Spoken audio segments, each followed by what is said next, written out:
வணக்கம் ஃப்ரெண்ட்ஸ். இது பார்த்தீங்கன்னா V-Card மாடல் பார்த்தீங்கன்னா VG400.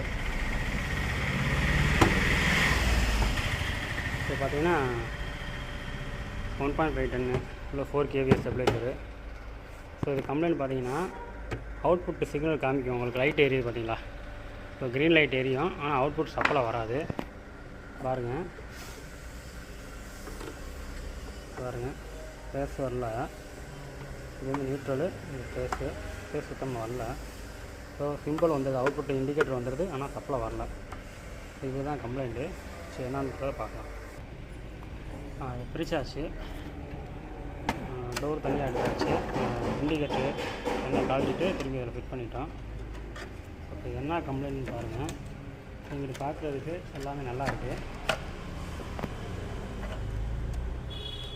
எல்லாமே நல்லா இருக்குது, பார்க்குறதுக்கு ஸ்பேர் எல்லாமே நல்லா இருக்குது ஓரளவு. ஃபஸ்ட்டு எடுத்தோடனே ஏதாவது டேமேஜ் இருக்கான்றதை ஃபஸ்ட்டு வாட்ச் பண்ணுங்க. ஸோ இங்கே பாருங்கள், இந்த இடத்துல தெரியுது பாருங்கள், இந்த இடத்துல பாருங்கள் ட்ரை சால்ட்ரிங் ஆகிருக்கு. ஸோ இதனால் கூட நமக்கு இதனால் அவுட்புட் வராமல் இருக்குது. ஸோ நம்ம சால்ட் பண்ணிவிட்டு என்னன்றதை பார்ப்போம். நம்ம சால்ட் பண்ணிவிட்டோம், இந்த இடத்துல சால்ட் பண்ணிட்டோம். இப்போ வேறு எங்கேயும் ட்ரை சால்ட்ரிங் இல்லை. ஆன் பண்ணி பார்த்துக்கலாம்ப்பா.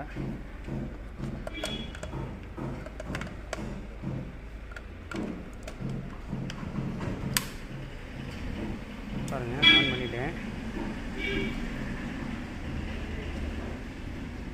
சப்ளை இன்னும் அவுட்புட் வரல. ஸோ அவுட்புட் சப்ளை வந்துருச்சு. டெஸ்டரில் பாருங்கள், முன்னாடி அவுட்புட் சப்ளை வரல, இப்போ சப்ளை வந்துருச்சு பாருங்கள் டெஸ்டரில். ஸோ இதில் கம்பெனி பார்த்தீங்கன்னா ட்ரை சால்ட்ரிங் தான் கம்பெனியாக இருந்திருக்கு. இவருங்க பல்ப் லோடு கொடுத்து பார்ப்போம். பாருங்க, பல்ப் லோடு கொடுத்துருக்கேன். ஸோ அவுட்புட் சரியாக வந்துருச்சு. ஸோ இந்த மாடலில் இண்டிகேட்டர் அவுட்புட் இண்டிகேட்டர் வந்துடுது.